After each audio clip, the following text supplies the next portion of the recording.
खरोखर आतापर्यंत आपल्या महाराष्ट्रामध्ये अशी दुर्दैवी हत्या कोणी केली नाही। ज्याप्रमाणे वाल्मिकांनी देशमुख कुटुंबाला जे सरपंच आहे त्याची निर्गुणपणे हत्या करून त्यांच्यावर ज्यावेळेस त्यांनी पाणी मागितलं त्याच्यावरती त्यांनी सर्वांनी लघुशंका केली आणि अशा प्रकारे त्याच्या शरीराच्या एक एक भागाला अक्षरशः निर्गुणपणे त्याची हत्या केली। आणि धनंजय मुंडे अशा माणसाला पाळतोय आज। खरोखर आपल्याला या माणसाला भर चौकामध्ये वाल्मिक कराडला फाशी द्यायला पाहिजे अशी आपल्या पूर्ण महाराष्ट्र आणि आमच्या माता बहिणीची मागणी आहे। खरोखर अक्षरशः आपल्याला माहित आहे पूर्ण महाराष्ट्रात बीड जिल्ह्यामध्ये ज्या वेळेस मुंडे साहेबांनी त्याला पाळलं होतं त्याचा पैशाचा व्यवहार त्याचा जमिनीचा व्यवहार त्याचे 2 नंबरचे प्रकार सगळा हा वाल्मिक कराड पाहत होता।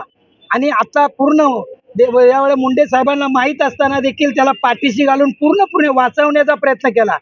तरी पण आज मुंबई पोलीस पूर्ण महाराष्ट्र पोलीस CID CBI यांनी खरोखर न्याय देऊन देशमुख कुटुंबाला आज न्याय दिलाय आणि त्यासाठी त्याला फाशी द्यावं अशा पूर्ण आपल्या महाराष्ट्राच्या आमच्या कांदिवलीवासियांची मागणी आहे। काय सांगाल ही राजकीय लोकच आहे ना या सूत्राच्या मागे होती।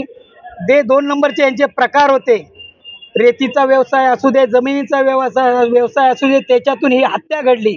आणि बीड जिल्ह्यामध्ये देशमुख कुटुंबाला खरोखर आज ते 2 महिन्यापासून रोडवर बसलेलं कुटुंब आहे आणि त्याला न्याय मिळण्यासाठी त्या लोकांनी जो संघर्ष केला आणि महाराष्ट्राच्या जनतेने त्याला प्रतिसाद दिला त्यामुळे आज मुंडे साहेबांना राजीनामा द्यावा लागला।